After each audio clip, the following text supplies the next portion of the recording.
how does someone go about re-engaging a cold audience? Let's say they Yeah. took off some time during the pandemic for mental health. This happens with YouTube. People try to like rebuild and Right. reactivate their YouTube channel. What if somebody slowed down on this with their email list? How would they reactivate cold emails? Yeah, the first thing, it depends on how cold you let it get, right? Because some people are like, hey, I haven't emailed at all in 2 years. Mhm. And that's pretty cold. Yeah. What I would do is look at what segments you have. Do you have you sold a course or an ebook? Like, do you have buyers? In that case, let's let's email those people first that you think are going to be most engaged. Right? There's the person who signed up who never opened, like let's save them for later. Okay. But those most engaged people, say you have 10,000 people on the list and we find 800 that have purchased from you. Email those first and say, hey, I'm back. Here's what we're doing. Here's what to expect. Put an unsubscribe link in there that's super easy, To identify and to to click on. identify and like say, here's what to expect. Unsubscribe if you're not interested. Because you want them to hit unsubscribe rather than report spam. Okay. Because So is that just a short and sweet email just to say, hey, do you want to keep getting these? Basically, I would introduce like, "Hey, I'm back after all this." I'd make it personal and storytelling. Like, here's what I've been up to. Here's what to expect going forward, and then here's an easy place to unsubscribe if you don't want it. Now, that's your first hit back, right? Gmail and Yahoo and whoever, they haven't seen you in forever. They're Yeah. like, "Who is this guy? Haven't seen him around." And you show up and they're like, "Oh, okay." Turns out people like him.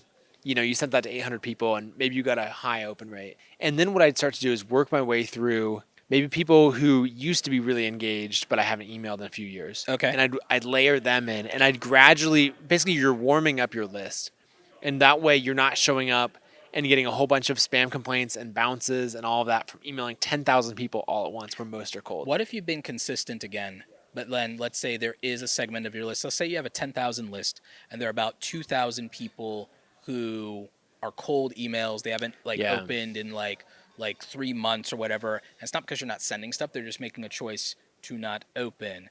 I know that you can target them as a segment. What would your Yeah. suggestion be for a reactivation campaign of those specific people?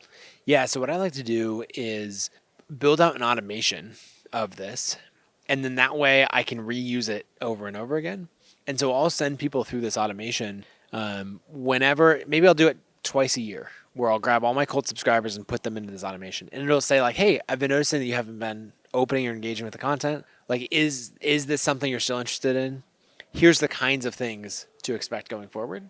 Have like a little teaser of like maybe the next video that's coming out where you're saying like, in June I'm going to be doing this big road trip and I'm going to be having that on the channel, or so people are like, oh, that does sound interesting, and you just say, click this link if you want to stay on the list. Otherwise, click here if you want to unsubscribe.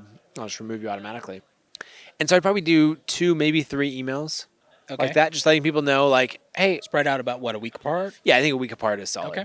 Because someone might be on vacation for the first one or that kind of thing. And then if someone gets to the end of that sequence without engaging, just have in the automation, it automatically unsubscribes them. Is there a template for this automation already in ConvertKit? Yeah.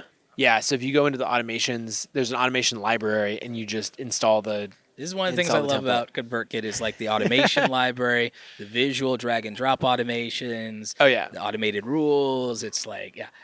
Something I've done recently to try to make sure that that people on my list don't ever go cold and that they stay re-engaged constantly is I've actually started the beginnings of a evergreen campaign, so that literally I know no matter what, no matter whether I've done anything or not, once a month a email is going out. Yes. And I've made it very creator centric in terms of evergreen themes for those months by basically they're storytelling emails that address a reality of being a creator and a problem and something Right. people will literally always care about.